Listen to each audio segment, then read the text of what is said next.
पुरातात्विक साक्ष्य अभिलेख।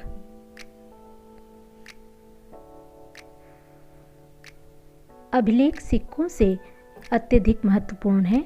इसके अध्ययन को पुरालेखशास्त्र एपिग्राफी कहते हैं। भारत के संदर्भ में सर्वाधिक प्राचीन अभिलेख मध्य एशिया के बोगसकोय से प्राप्त हुए हैं। इस अभिलेख में इंद्र, वरुण, मित्र एवं नासत्य नामक वैदिक देवताओं के नाम मिलते हैं।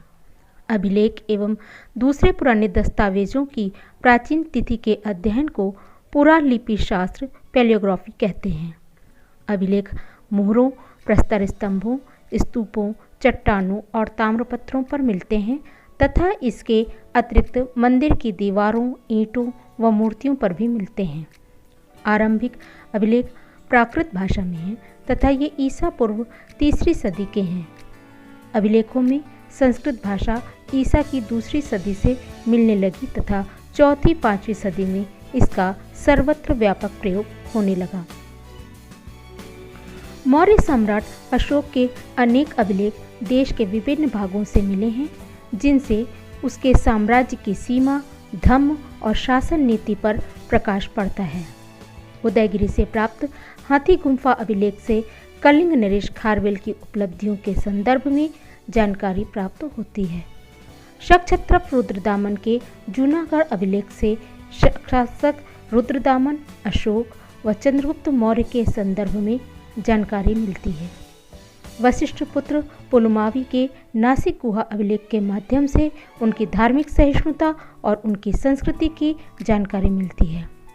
समुद्रगुप्त के प्रयाग स्तंभ अभिलेख से समुद्रगुप्त की विजय व विजित राजाओं के साथ उसकी नीतियों के संदर्भ में जानकारी मिलती है। मौर्य, मौर्योत्तर और गुप्त काल के अधिकांश अभिलेख कार्पस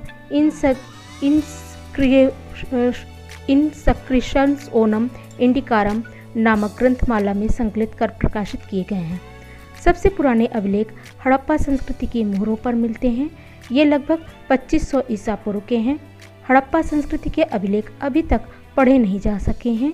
ये भावचित्रात्मक लिपि में लिखे गए हैं, जिसमें विचारों और वस्तुओं को चित्रों के रूप में व्यक्त किया जाता था। सबसे पुराने अभिलेख जो पढ़े जा चुके हैं वे ईसा पूर्व 3री सदी के अशोक के शिलालेख हैं।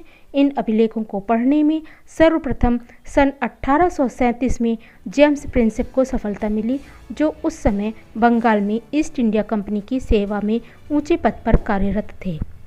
अभिलेखों के माध्यम से हमें किसी भी शासक के तत्कालीन राजनीतिक, सामाजिक एवं आर्थिक इतिहास के विषय में पता चलता है और इनका अपने आप में बहुत ही महत्वपूर्ण स्थान भारतीय पुरातात्विक साक्ष्य के रूप में लिया जा सकता है।